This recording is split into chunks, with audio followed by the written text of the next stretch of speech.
what is that one simple first step that he or she can take today? Listen to your podcast. That's the best advice, yes. Okay, so today's guest is someone who's at the rare intersection of neuroscience, ancient Vedic wisdom, and the modern science of consciousness. Dr. Tony Nader is a doctor, a neuroscientist, Vedic scholar, and the global head of Transcendental Meditation movement. His work connects what ancient texts spoke about thousands of years ago, which modern science is just realizing right now about the heart, about the brain, about stress and human potential today. Okay. But for this, I want to keep things very simple and very human-centric to understand how all of this actually applies to our daily lives. Welcome, Dr. Tony Nader. Thank you. How are you doing? Wonderful. It's nice to be with you. Thank you so much for being in India. Thank you so much for, agreeing to do this interview. My joy. So many people say they can't meditate. So is that because they're too restless, or is there a problem with them, or there's just a misunderstanding of what meditation stands for? I think it's mostly misunderstanding. Okay. Because there are different kinds of meditation. Right. You can say it's a white powder.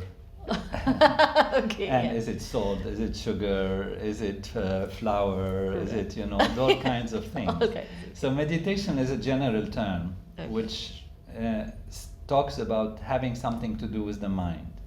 When you say exercise, it's the body, diet is the physical part, but there is something that we do with our mind. So either thinking, praying, concentrating on something, or contemplating, thinking about things in general. These are all kinds of put together as meditation. So today there is also mindfulness. You can be mindful of things, try to be mindful of your breathing.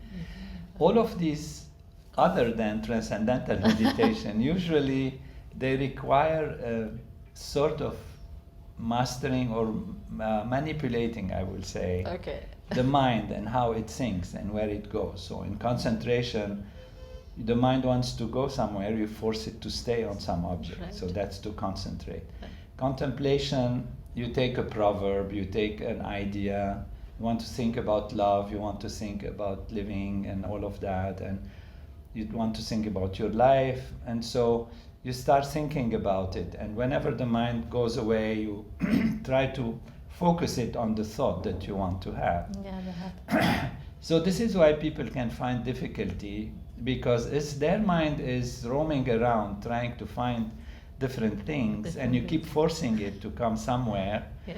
Then it is difficult. They find it difficult. It is very difficult, yes. If you see, for example, a honeybee Right.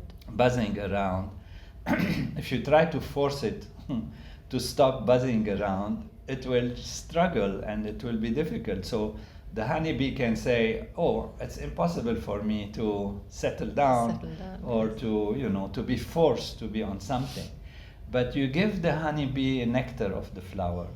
Okay. And it goes there and sits there, and you hear quietness and silence. Okay. So in transcendental meditation, we use that nature of the mind to always wanting more charm, to be more.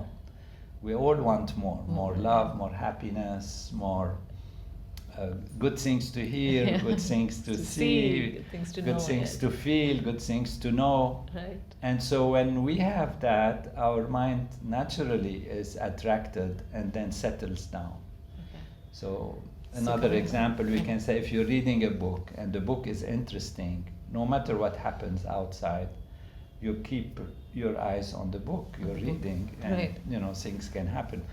But if the book is not so interesting, Then your mind then wanders, yes. your mind goes around, your eyes seem to be going through the words, but suddenly the nice music starts, and your mind is on the music. Yes. That's another aspect of the importance of transcendental meditation, because we use this nature of the mind to want more, and we give it a chance to have more, and therefore it settles by itself. So there is no forcing, no trying, no effort that is included.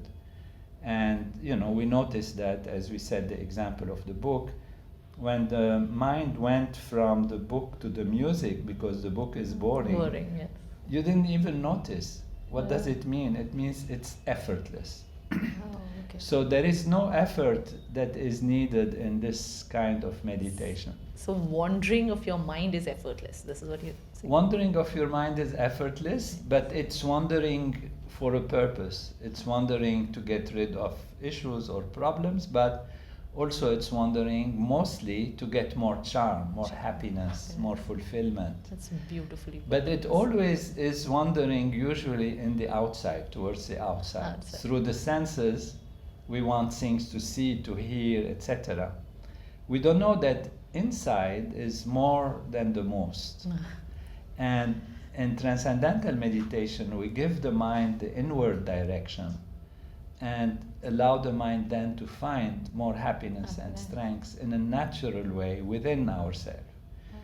Because within us is more than the most, and this is what people don't know. People don't know yet. So they're searching outside, outside, outside.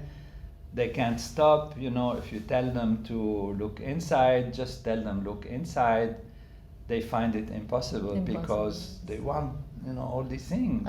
All the material And so things. there is a technique, there is a system by which one can direct the mind inside, and yet in a very simple, innocent, effortless way. I mean, most people who are very busy and their mind is very busy and they say meditation is not for me, Right. when they learn transcendental meditation, there are some of the who find immediately such a contrast. Yeah, Okay. and they're really very happy with that. So meditation is for everyone, in particular those who cannot stop the mind. From wandering, yes, of course. So what's the difference between, in your words, what is the difference between meditation and transcendental meditation? That's the difference, really. The difference is transcending is to go beyond. And people have spoken about samadhi and reaching a state of evenness and silence inside and feeling good inside. And they think they can achieve it by forcing the mind or by training the mind to start kind of paying attention. So there are different kinds of other kinds of meditations, as we briefly mentioned. Okay. So, let's say mindfulness. Mindfulness, you tell the individual, close the eyes, for example, and observe your breathing. So if your breathing is going in and out, like that, keep observing. Or you say, observe your thoughts, and when the thoughts come, don't be judgmental. So this is nice. It helps to settle down a little bit, and it has some good effects. What is different in transcending is the term transcending. To transcend means to go beyond. Okay. So you go beyond what? Beyond everything. How nice. You go beyond thinking, beyond your emotions, beyond memories, beyond thoughts, beyond even feelings, beyond everything. Yet you remain awake. So that is transcending. And it happens in a very easy, very natural way. By diving deep within, we use a mantra, but for it to be a vehicle of the mind, it's not the mantra that makes you transcend. It's your mind looking for more charm, looking for more happiness, more fullness, and discovering that this charm and happiness and fullness are within. So there is a technique, one has to learn how to use it. And then you transcend everything, including the mantra. Okay. So, I wanted to know that, people, when they go through something bad in their lives, something very sad in their lives, that's when they come to spirituality. That's when they hark back on, ancient Vedic texts, and they want to reach God in the spiritual sense. So how do you think, a Gen Z can really be attracted to transcendental meditation and, hope nobody goes through that sadness to get to meditation? So how do you think, you can get them to come and, start meditating? There are many doors to enter meditation. One of them is as you say, an event in one's life. Yeah. And so we wish no one to have a negative event in their life, but sometimes these negative events are a good, transition that yes. so one can ask deeper questions about the meaning of life and like that, and they can just start meditating about it and transcending and all that. But of course we can come to meditation for enlightenment, for being able to achieve more in one's life, because one is successful and wants to be able to use more energy, more intelligence. And that is the difference also, where transcendental meditation is a technique to develop the full potential of the individual. Okay. So people are also seekers. I want knowledge. I want to understand the universe. I want to understand myself, why I am here, what's happening in life. There are things that are beautiful. Can I get more of those? There are things that are not so beautiful. How can I change them? Change them. Yes. And this is where we come to consciousness and the fact that the basis of all that there is not a physical reality. Mm-hmm. It's consciousness, it's awareness, it's something more abstract.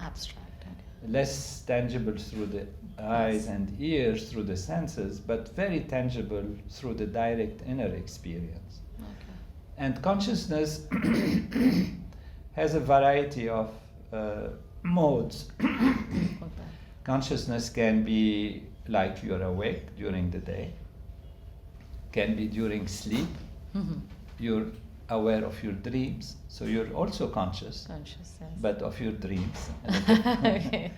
And even in sleep, you say you're not conscious, but you're conscious because your body responds. If there is a noise that happens in the environment, might wake you up. If it's cold, you might cover yourself in the night, even without waking up. So the body is still having different layers of consciousness. So there are different layers and levels of consciousness.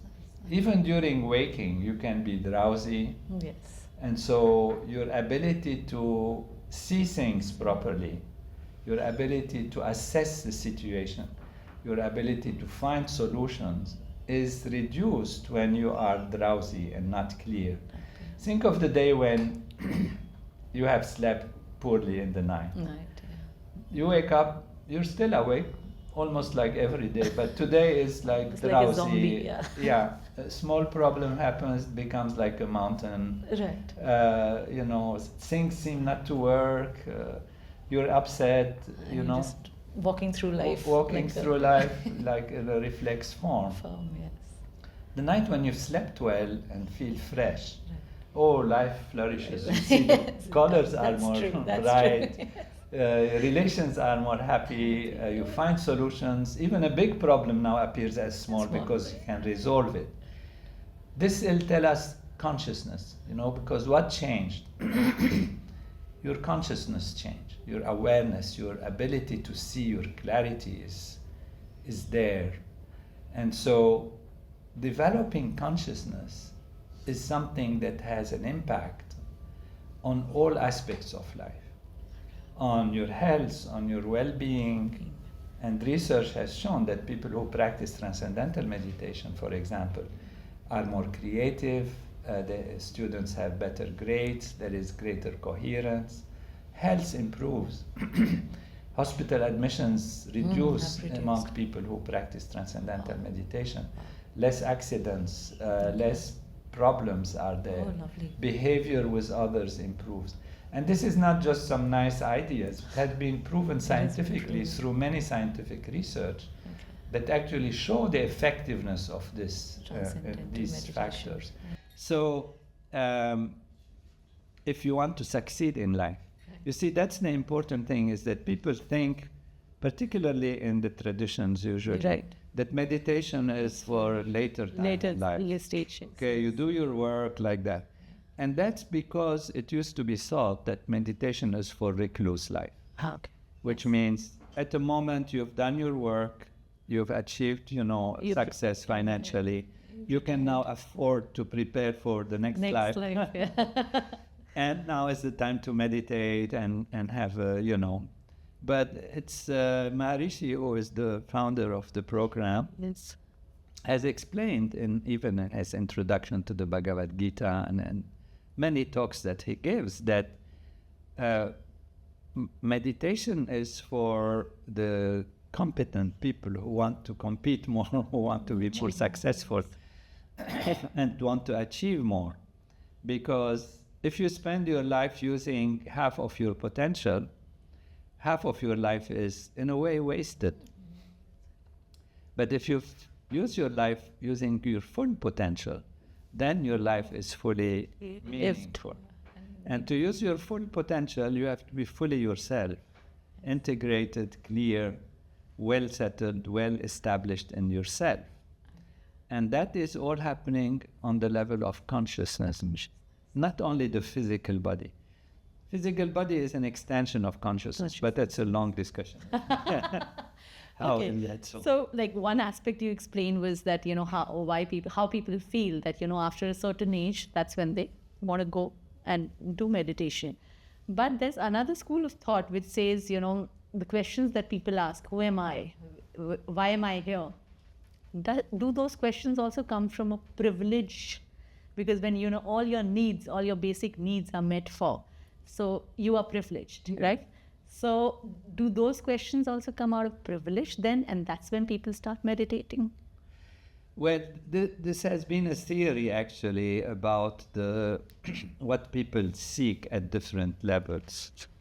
And, there has been the theory that there is a pyramid. Yes. And that at the bottom line, first you have to ensure your survival.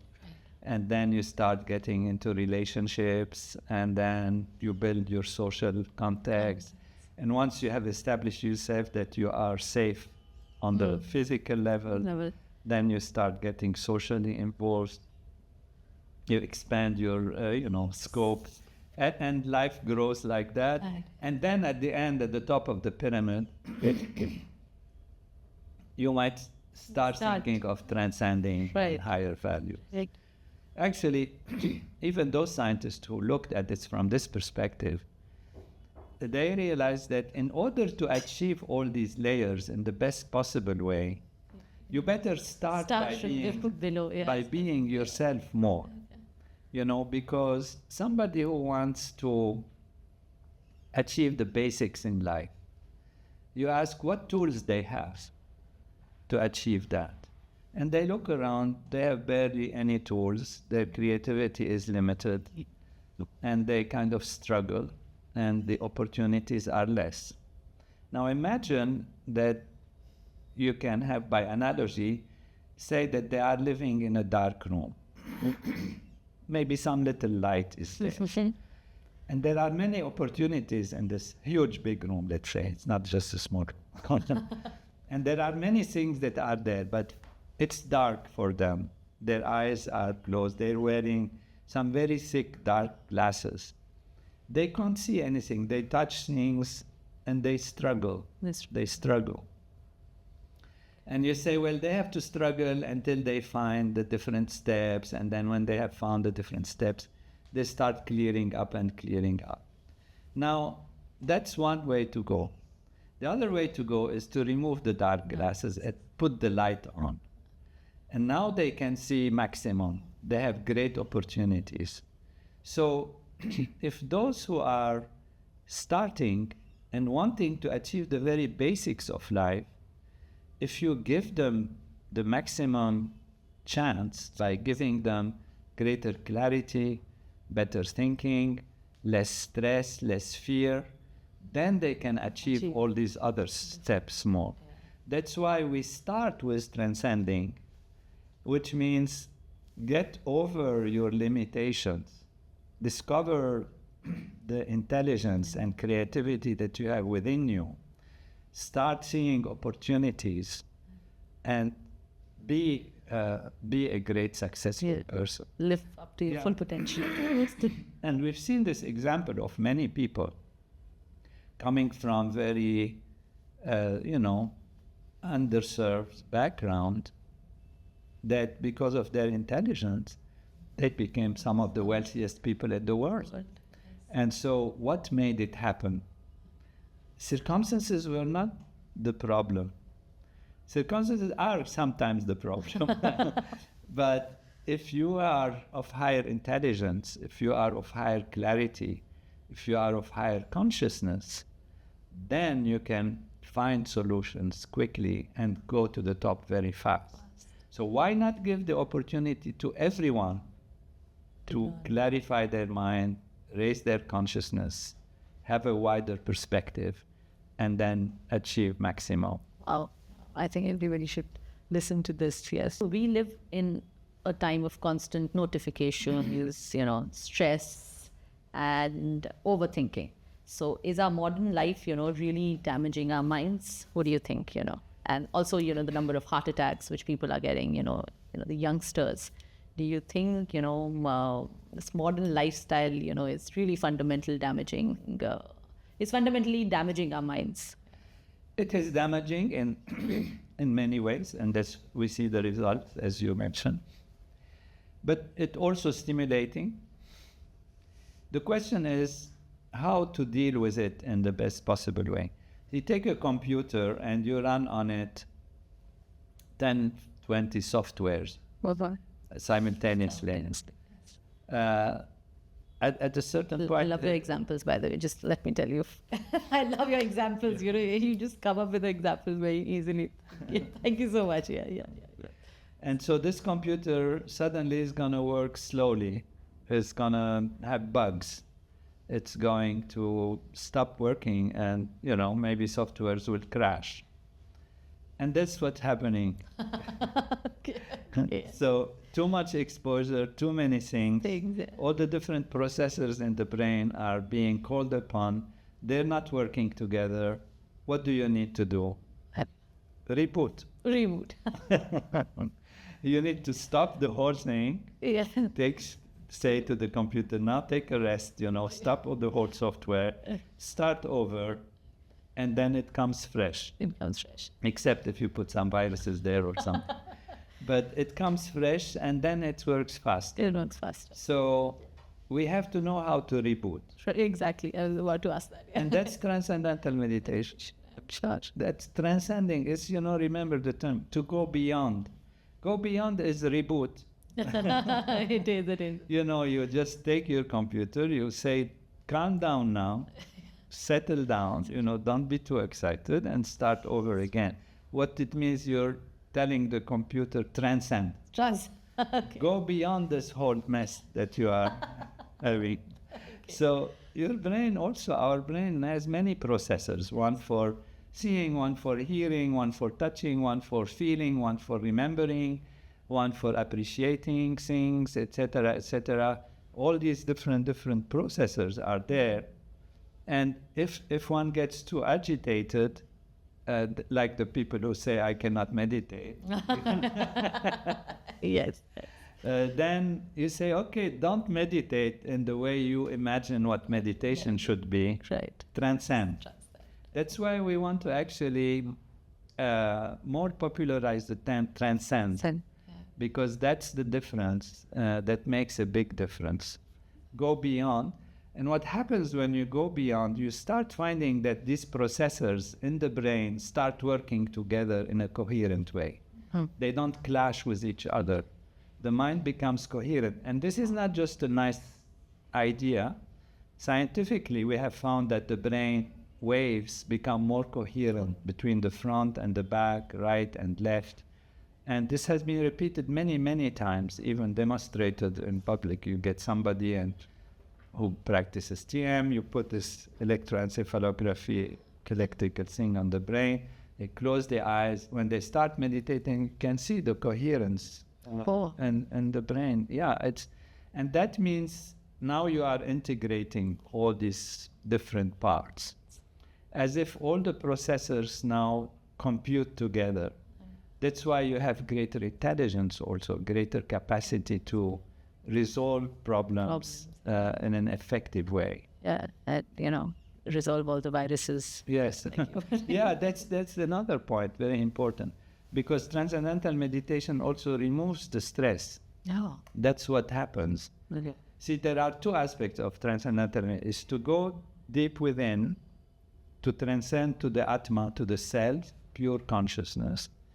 But in the process, the mind settles down and the body settles down, and you have such a deep rest that you get rid of the stresses and strains and the fatigue that have accumulated on the body.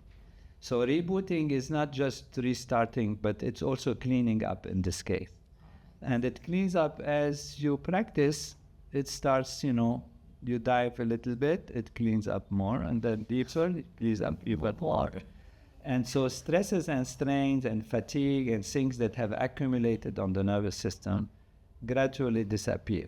Okay. So many believe, meditation is about detaching from the world, And so does it actually make you less ambitious or, more effective in life? Yeah. It is as much detaching from the world as pulling the arrow back on a bow in order to hit the target.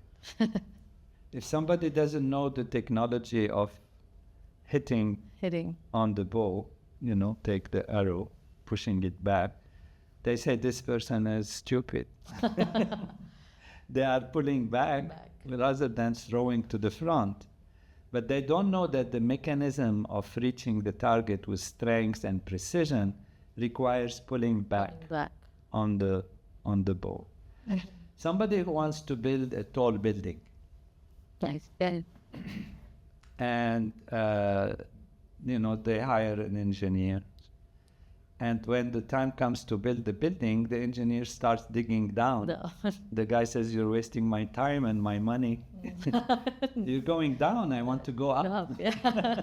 But if there is no foundation, there is no building. Yes. Yeah. Okay. So in order to have maximum effectiveness in the outside, one has to be maximum on the inside.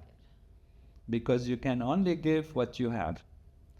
If you have stress and strain and fatigue and shallowness, that's what you give. If you have depth and clarity and strength and intelligence within, that's what also you can give. So transcendental meditation is that technique which allows you to go deep within so that you can achieve maximum on the outside. If you want the wave to be powerful, you don't create a wave in a small cup of water or in a pond even. You want the ocean. Ocean, yes.